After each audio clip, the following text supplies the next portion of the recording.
maléfique et méchante. Mais elle est surtout une femme meurtrie que la douleur entraîne à devenir ce personnage que l'on déteste. Elle est le mal, mais on comprend sa douleur. On peut dire que Disney a réussi à conserver la noirceur du personnage tout en apportant une palette de nuances dans son traitement. Oui, vengeance et haine sont toujours les sentiments qui la poussent à agir. Sa trahison, elle la porte sur Aurore, la fille de Stéphane. Cette partie de l'histoire pouvait sembler d'une injustice profonde. Elle est ici superbement traitée quand on voit la façon avec laquelle les sentiments à l'égard de la fillette évolueront. Bon, avec de telles qualités, je suppose que la sortie du film fut largement saluée. Alors que la sortie est prévue le 30 mai aux États-Unis, le film est présenté en avant-première au cinéma El Capitan à Hollywood 2 jours plus tôt, alors que la France et la Belgique le programmaient dans leurs salles.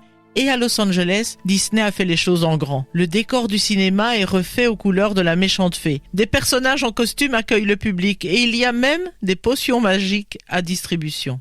Toute l'équipe du film est venue. Angelina Jolie en robe noire et la jeune Elle Fanning qui interprète le rôle d'Aurore dans une élégante robe de bal bleue, telle une princesse. Et pourtant, les critiques seront mitigées. Si l'interprétation de l'actrice est saluée, et les effets visuels reconnus, le scénario et la mise en scène de Stromberg sont dénoncés. Mais le film sera un énorme succès commercial et deviendra le 4e film le plus rentable de 2014. Il aura donc fallu plus de 10 ans pour que ce film vienne jeter un sort sur le public.